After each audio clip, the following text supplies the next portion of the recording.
గణపతే నమ శ్రీమాత్రే నమ శ్రీవారాహీదేవియే నమో నమ. Welcome to our YouTube channel Chaganti పాటి టాక్స్. నేను మీ చాగంటి పాటి సాయి సందీప్ కిరణ్ శర్మ. నమస్కారం గురువుగారు.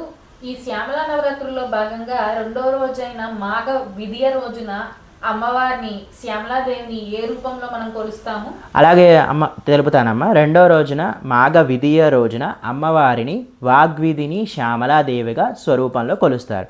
ఈ వాగ్విధిని శ్యామల రాజ్యశ్యామల యొక్క అవతారాల్లో ఉప్పంగ విద్యాల్లో తల్లి విద్యాది అంటే ఎవరికైతే విద్యార్థులకి చదువులో బాగా వెనకబడి ఉన్నారో, ఎవరికైతే ఉద్యోగాలు రావట్లేదో, మెయిన్ ఈ తల్లి అమ్మవారు విద్యాదేవి విద్యను బాగా ప్రసాదిస్తుందండి. అంటే చాలామందికి జ్ఞాపకం లేని వాళ్ళు, ఉంచుకోలేని వాళ్ళు ఈ అమ్మవారిని పూజిస్తే వాళ్ళకి జ్ఞాపకం గుర్తుండిపోతుంది.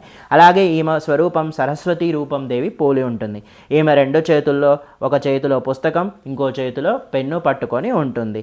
అలాగే సాహిత్య నాట్య కళల్లో ఎవరైనా ప్రసిద్ధి పొందాలంటే ఈ అమ్మవారిని పూజ చేసుకుంటే రెండో రోజున చాలా ప్రసిద్ధి అయింది. అలాగే ఈ రెండో రోజున అమ్మవారిని ఓం శ్రీ వాగ్విధిని దేవి నమో నమః అనే మంత్రంతో జపిస్తే విద్యార్థులు చదువులో సాహిత్య కళల్లో మెరుగు పొందుతారు. Please subscribe our channel. Thank you.